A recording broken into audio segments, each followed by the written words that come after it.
I'm back with another excerpt from The Lie of 1652, A Decolonized History of Land.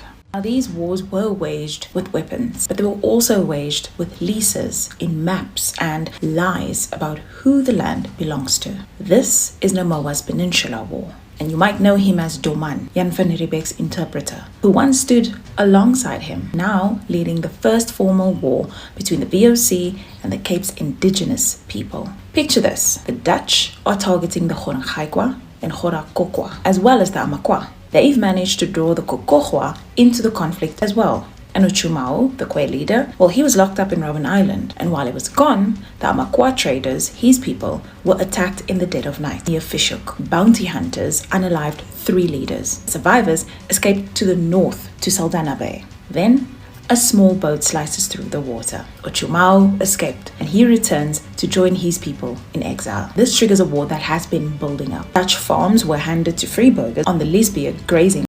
Then there was the removal of Uchumau. Then there was Dutch efforts to put Amakwa under Gorongaikwa control. And then, of course, there was Jan van Riebeeck's attempt to force a peace treaty that strips away their very rights. Then comes the betrayal. Van Riebeeck reopens an old case, the unaliving of a Dutch shepherd, as I mentioned in my previous videos. And he then uses Nemoa to push the Kwe beyond his almond hedge. Remember the almond hedge? And when the truth hits, Nemoa isn't promoted, so he switches sides. And by the end of this war, the Peninsula Kwe turns their back on him because they blame him for their losses, and ultimately they return to Uchumau for leadership. But it's too late. The land has already been seized by the sword, and the Dutch claim it by right of conquest. They dictate peace terms. Movement is restricted, and mounted militia patrol the cordon. This was the first form of segregation. Van Riebeeck's order was blunt. The peninsula is no longer yours. The Gorongaikwa and Gorakokwa are forced beyond the Hottentots Holland Mountains,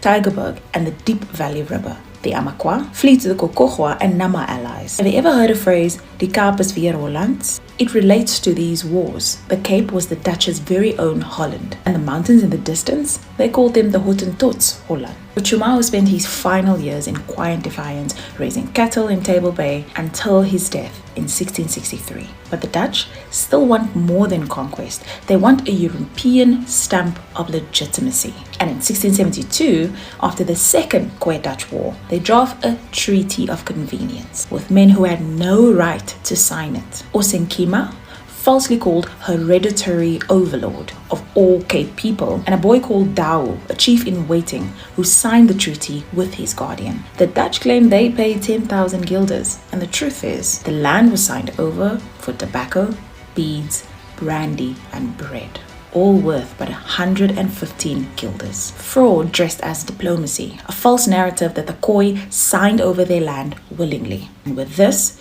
the entire southwestern Cape is signed away.